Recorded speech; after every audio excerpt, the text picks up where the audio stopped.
Suasana sebelum terbit matahari. Saya akan ceritakan tanda besar kiamat yang pertama. Suasananya begini, tuan-tuan sekalian. Sebelum terbit matahari di sebelah barat, matahari akan menghilangkan dirinya selama 3 hari. Ini juga ada satu hadis yang sahih. Kata Rasulullah, apabila kalian bangun pada pagi itu, macam biasa kita solat subuh masih gelap. Selalunya jam 7 sudah cerah. Tetapi pada hari itu kita akan melihat jam 7, 8 pagi, 9 pagi, suasananya begini. Yang macam tuan-tuan tengok ni. Kita pun tengok, ini sudah jam 9. Jadi kita pun tengok ke langit, oh mungkin nak hujan kot. Masa berlalu, pukul 10, pukul 11 kita tengok masih gelap. Ini bukan hujan ni. Tidak ada awan yang gelap, tidak, ini bukan hujan. Maka ketika itu kita tahu, boleh jadi ini adalah tanda yang disebut oleh Rasulullah. Boleh jadi. Kita pun tunggu lagi. Selepas pukul 1 suasana masih gelap. Tok Bilal datang masjid apa semua, nak azan ke tidak ni? 12.30 sudah masuk waktu tapi masih gelap. Azan. Wahai Bilal yang belajar ilmu hadis tentang kiamat, azan. Seperti biasa. Kita pun solat macam biasa walaupun gelap. Manusia ketika itu sudah pun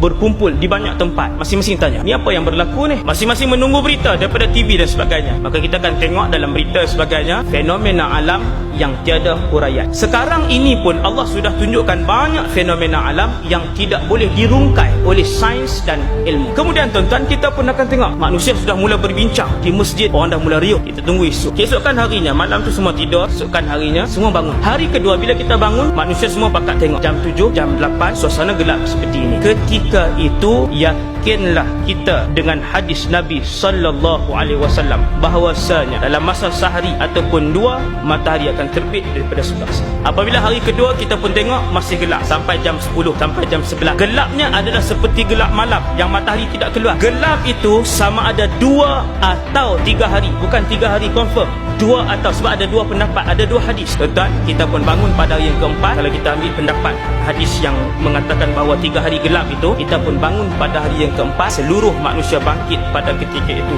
dan mendapati inna syamsa qad tala'at minal gharbi. Nabi kata seluruh penduduk bumi ini akan melihat matahari itu terbit daripada sebelah barat.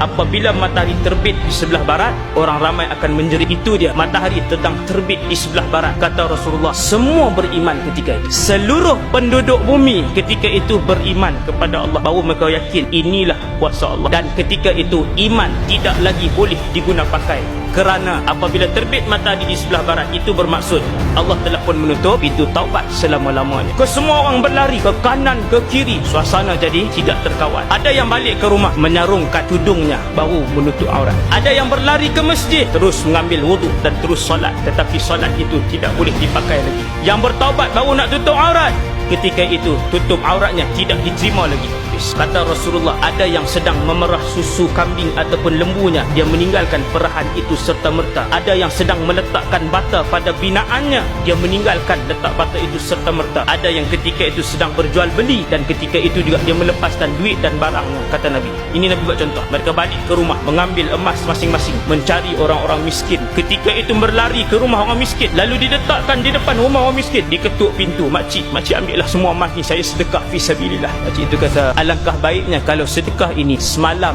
kamu berikan kepada saya, ia masih bermanfaat. Tuan-tuan, beramallah sebelum matahari terbit dari sebelah barat. Beramallah.